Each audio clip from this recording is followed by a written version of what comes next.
So when we watch the best players in the world hit their shots on the ground, it is so different from what we see most amateur golfers do.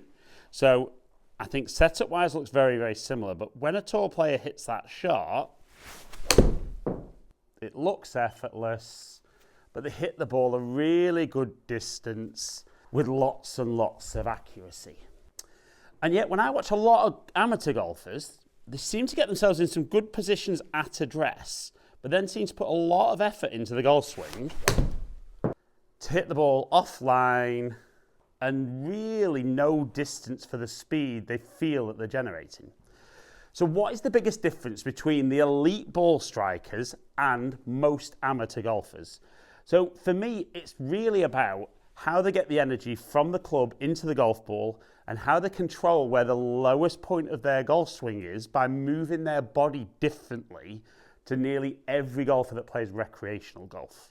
So if we talk about address position, so most golfers realise that they want to get set to the golf ball, and I've just got a couple of alignment sticks so you can see where the lowest point of my swing is, but kind of where the ball is relative to my body. So with a 7-iron, they'll put the ball very much in the middle, and they'll get into that address position, but it's almost like as they swing, they want to try and get back into that position at impact. Whereas the best players in the world get their bodies probably 4 to 6 inches nearer the target. Now, if I were to swing and just stay dead still, we can see I'm probably going to hit the ground a little bit behind, and it's going to continue through. So the lowest point of my swing isn't necessarily where I touch the ground, but would be the kind of the deepest part of the divot or the middle of that strike pattern on the mat. But if I'm staying still, we can see that's going to be behind, and then when I hit that shot, you can see low point 1.1 inches behind. So the club's actually travelled up by the time it's hit the ball. Smash factor is just the efficiency of how I'm getting the energy from the club head into the golf ball, and we see a huge 50-yard carry. So what we want to do is we need to have a few practice swings to get a feel for what we're doing.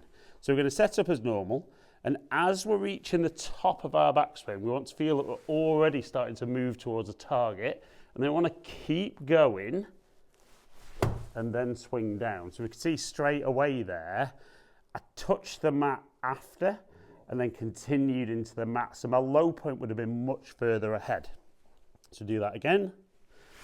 So we can see touching much further target side of these alignment sticks.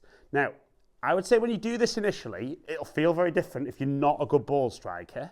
But the first thing I would want you to do is just take some speed out and just try and get that feel, having done a couple of practice swings. And even taking some speed out there, I could see my low point 3 inches ahead. Club's travelled down 4 degrees. Smash factor of 1.31, which 1.33 is PGA Tour average. 137 carry and 151 total. So we often get told about hitting down with our irons. But I think for a lot of golfers, when they don't move the weight properly, hitting down just means they're going to hit further and further behind. All hitting down means is that because your club's moving in a circle around your body, it moves up on the way back, moves down, reaches its low point, and then travels back up. So as long as your low point is this side of the golf ball, the club would be travelling down, collecting the ball, then the turf. Now, the further ahead your low point, the more down the club's travelling. So if I just hit one where I try and get my low point just slightly ahead. So we can see 3 inches ahead, 3.6 degrees down, 147 carry, 157 total. So on the next one, I'll just try and move my body even further towards the target. Really exaggerate the feel for me. And we can see 5.1 inches ahead, club's travelled down 6 degrees. Smash factor's gone up to 1.38, 158 carry, and 169, call it 170 total. So we don't necessarily need to try and hit down more, but if we can move our body, not just lower body, but upper body as well, towards the target, we can see as we come in, the hands lead, the club head's second, and we can see we de-loft the golf club.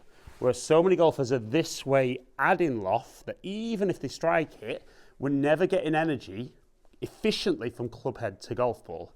So I think I saw something the other day where Scotty Scheffler, who iron plays unbelievable, something like gets his lower body 6 inches nearer the target and his upper body about 4 inches nearer the target at impact. So he's here at address, but here at impact. I'm not saying you would want to be that much, but if you could be more that way, you're definitely going to strike the ball better. So again, we're going to set up, take a little bit of speed out to begin with, really focus on moving the body much more towards the target. And it's amazing how powerful the strike feels. We see there, 4.6 inches ahead, clubs travelled down 6 degrees, 1.39 smash, so even more efficient, and then 157 carry, and just under that 170 total again. Now I think most of you, even swinging slower there, will start hitting the ball further because you're hitting it out the middle, you're de-lofting the golf club, and for most of you, you might not even be tempted to want to put more speed back in, but if you can, then have the little practice swing, putting a bit more speed in, but really focus on moving this way. And then into the golf ball, really commit to that movement. So we see 4.4 inches ahead, 5 degrees down, 166 carry and 175 total. And so often I get asked about why good players, their swings look effortless to create that amount of power. Well, it's all about if you move your body well, you'll actually generate a bit more speed anyway, but then if you can be more efficient with the way you deliver the golf club, everyone hears about hitting ball and then ground.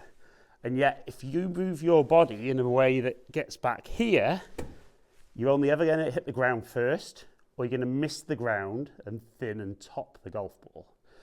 But I'm going to explain something now, and I want you to comment below. Golfers try and do up to 5 things, particularly poor ball strikers. They try and hit the ball, they try and get the ball in the air, try and make the ball go straight, try and make the ball go further, and try and strike the ball correctly. Now comment below how many of those 5 you try and do. But they're all about the golf ball, not about the golf swing. So if you're reacting to the golf ball that's static, you're going to be in trouble in your golf swing, in my opinion. But if you can move as well as you can, like we've seen there, and really focus, like for me, I'm trying to feel like I'm getting my body almost as far ahead as the golf ball as I can then stand up, make that swing,